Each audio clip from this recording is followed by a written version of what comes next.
નમસ્કાર દોસ્તો, ધોરણ 9 દ્વિતીય પરીક્ષા 2026 તમારી આવી રહી છે. એનું જે સંસ્કૃત વિષયનું 50 ગુણનું જે મોસ્ટ આઈએમપી પ્રશ્નપત્ર છે તેનું સંપૂર્ણ સોલ્યુશન આપણે આ વિડીયોની અંદર જોવાના છે.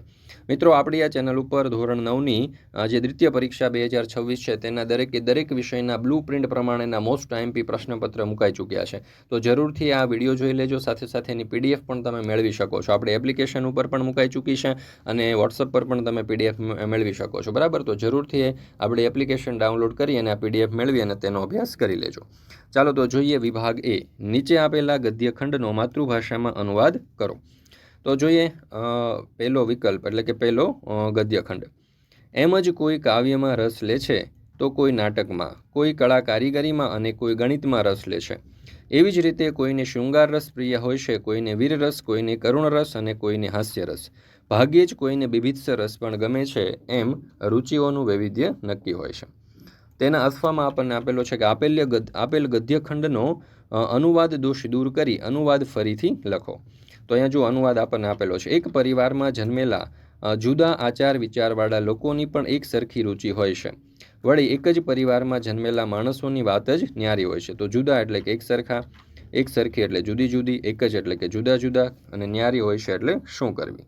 ત્યાર પછી છે પ્રશ્ન નંબર 3. નીચે આપેલા સંસ્કૃત પ્રશ્નોના ઉત્તર આપેલા વિકલ્પમાંથી શોધીને લખો.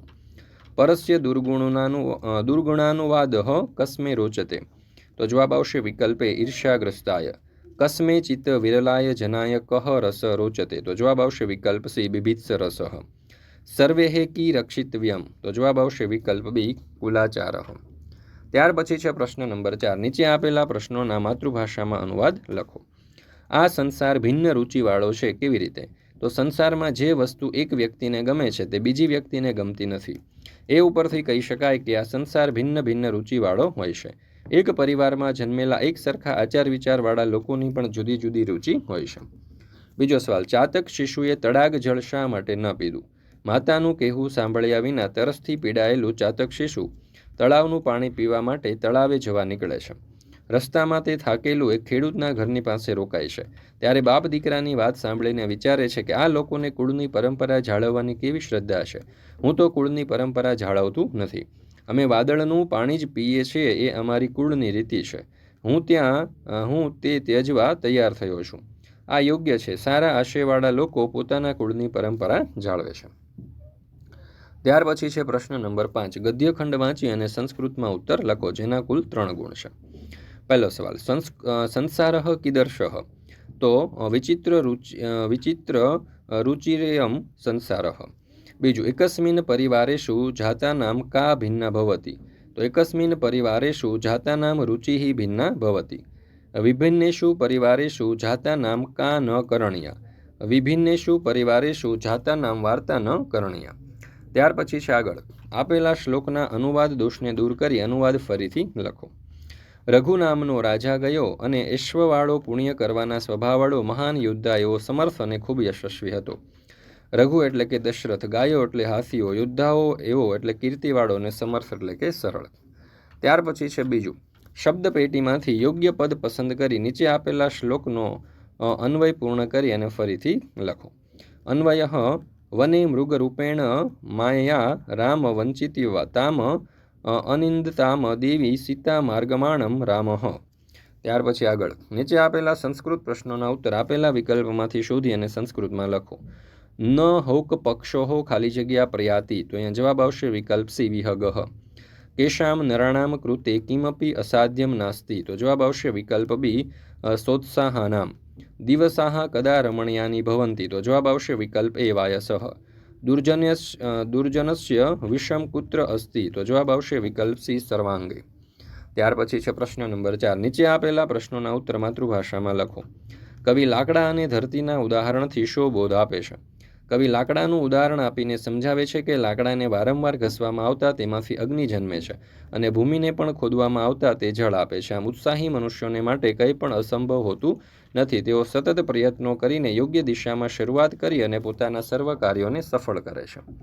જાનકીનું કોણ અપહરણ કરે છે? શા માટે? તો દશરથ પુત્ર રામે પોતાના વનવાસ દરમિયાન વિશાળ વનમાં શિકાર માટે દોડતા ઈચ્છા મુજબ રૂપ લેનારા તેમજ શૂરવીર એવા ઘણા બધા રાક્ષસોને હણી નાખ્યા. પછી ખર અને દૂષણ નામના બે મહારાક્ષસોને પણ મારી નાખ્યા. આમ જન્મસ્થાનમાં થયેલા આ વધ વિશે સાંભળી અને ગુસ્સે થયેલા લંકાપતિ રાવણ જાનકીનું અપહરણ કરે છે. ત્યાર પછી છે શ્લોક પૂર્ણ કરો. શનેહે પંથાહ શનેહે કંથા શનેહે પર્વતલંઘનમ શને વિદ્યા શને વિતમ પંચતાની શનેહે શનેહ. ત્યાર પછી બીજું વયમ ત્વા સ્મરવાઓ વયમ ત્વા વજામો વયમ ત્વા જગત સાક્ષી રૂપમ નમામહ સંદેકમ નિધાનમ પરાલંબમિશમ ભવામોધિપોતમ શરણયમ વજરામહ. ત્યાર પછી છે વિભાગ સી. નીચે આપેલા નાટ્યખંડનો માતૃભાષામાં અનુવાદ કરો જેના કુલ 4 ગુણ છે. બૃહનલ્લા કહે છે અભિમન્યુ તારી માતા મજામાં છે ને? અભિમન્યુ કહે કેમ કેમ માતા? શું આપ મારા ધર્મરાજ છો, ભીમસેન છો, ધનંજય છો કે પિતાની જેમ આક્રમણ કરીને મને સ્ત્રી વિશેની વાત પૂછો છો? ત્યાર પછી પ્રશ્ન નંબર 2. આપેલા નાટ્યખંડનો અનુવાદ દોષ દૂર કરી અને અનુવાદ ફરીથી લખો. તો એનો અનુવાદ દોષ અહીંયા આપણે જોઈ શકો છો, તમે ફરી વખત દર્શાવેલો છે. મિત્રો, આ ધોરણ 9ની જે દ્વિતીય પરીક્ષા 2026 જાન્યુઆરીમાં તમારી લેવાની છે એના જે મોસ્ટ આઈએમપી પ્રશ્નપત્ર છે એનો તમે અભ્યાસ કરી રહ્યા છો. આપણી આ ચેનલ ઉપર ધોરણ 9ના દરેક વિષયના દ્વિતીય સત્ર પરીક્ષા જે છે તેના મોસ્ટ આઈએમપી પ્રશ્નપત્ર અને વિડીયો મુકાઈ ચૂક્યા છે, જેની લિંક તમને નીચે ડિસ્ક્રિપ્શન બોક્સની અંદર મળી જશે. તો જરૂરથી દરેક વાલીઓ, વિદ્યાર્થીઓ અને શિક્ષક મિત્રોએ આ પીડીએફ મેળવી અને તેનો અભ્યાસ કરી લેવો.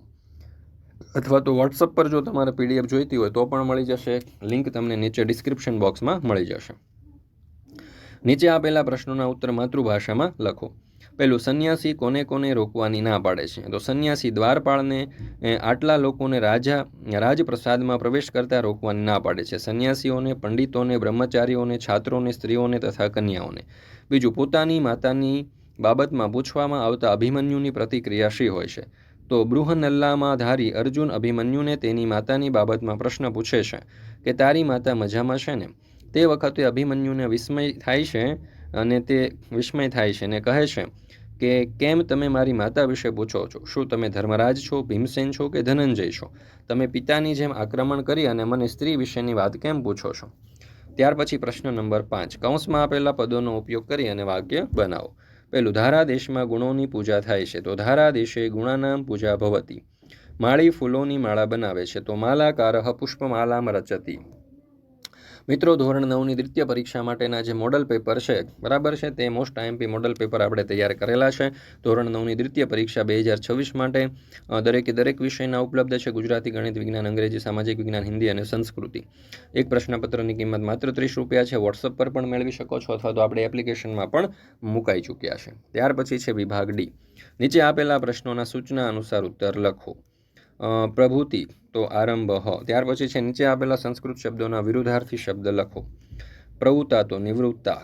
નીચે આપેલા ક્રિયાપદમાંથી વર્તમાન કાળના રૂપ શોધો. પ્રણમામી તો પ્રણમામી. નીચે આપેલા ક્રિયાપદમાંથી સામાન્ય ભવિષ્યકાળના રૂપ શોધીને લખો. તો કથયિષ્યામિ. નીચે આપેલા શબ્દ રૂપોમાંથી પુલ્લિંગ શબ્દ શોધીને લખો. અહીંયા આવશે પુરંજયઃ, અહીંયા આવશે કલહ. ત્યાર પછી છે નીચે આપેલા શબ્દ રૂપમાંથી સ્ત્રીલિંગ શબ્દ શોધીને લખો. ભાર્યા અને અહીંયા આવશે સંહતિ. નીચે આપેલા શબ્દોમાંથી નપુંસકલિંગ શોધીને લખો. અહીંયા આવશે જલમ અને અહીંયા આવશે ધાન્યમ. ત્યાર પછી છે વિભાગી. નીચે આપેલા ગદ્યખંડ વાંચી અને પ્રશ્નોના ઉત્તર સંસ્કૃતમાં લખો. સ્વાપલ્લી ગ્રામે કે વસંતી. તો સ્વાપલ્લી ગામે બહવઃ કુરકુરાહ વસંતી સ્મ. કુરકુરામ અગ્નેસરઃ ક આસીત. તો તીક્ષ્ણદંતઃ નામ વૃદ્ધઃ સારમેયઃ કુરકુરાણમ અગ્રેસર આસીત. ભાગીરથ્યા કૃતમ સ્નાનમ કીદર્શમ. તો ભાગીરથ્યા કૃતમ સ્નાન પાપહરમ. ત્યાર પછી છે કર્તા સાથે યોગ્ય કૃતિ જોડો. વાલ્મીકીને જોડીશું રામાયણ સાથે. પંડિત નારાયણને જોડીશું હિતોપદેશ સાથે. પંડિત અંબિકાદત્ત વ્યાસને આપણે જોડીશું શિવરાજ વિજય સાથે. ત્યાર પછી આગળ રેખાંકિત પદોને શુદ્ધ કરી અને ગદ્યખંડ ફરીથી લખો. વેદાંગાની તો વેદાંગાની. પુરાણામ તો પુરાણ. ગંધર્વ વેદ તો ગંધર્વ વેદ. સંતિ તો સંતિ. ત્યાર પછી આગળ નીચે આપેલા શ્લોકના માતૃભાષામાં અનુવાદ કરી અને અર્થ વિસ્તાર કરો. તો શનેહે પંથા શનેહે કંથા શનેહે પર્વતલંઘનમ શનેર્વિદ્યા શનર્વિતમ પંચતાની શનેહે શનેહે. તો અનુવાદ, અર્થ વિસ્તાર અને બોધ આપણને આપેલો છે એનો. મિત્રો, આ સમગ્ર સોલ્યુશનની પીડીએફ આપણી એપ્લિકેશન ઉપર મુકાઈ ચૂકી છે. તો જરૂરથી આ જે દ્વિતીય પરીક્ષા 2026 જે છે તેના દરેક વિષયના મોસ્ટ આઈએમપી પ્રશ્નપત્રના વિડીયો અને PDF મુકાઈ ચૂક્યા છે, બરાબર. તો જરૂરથી તેનો અભ્યાસ કરી લેજો. વિડીયો પસંદ આવે તો લાઇક કરવાનું, તમારા મિત્રો સાથે શેર કરવાનું, સરસ મજાની કોમેન્ટ આપવાનું ભૂલશો નહીં.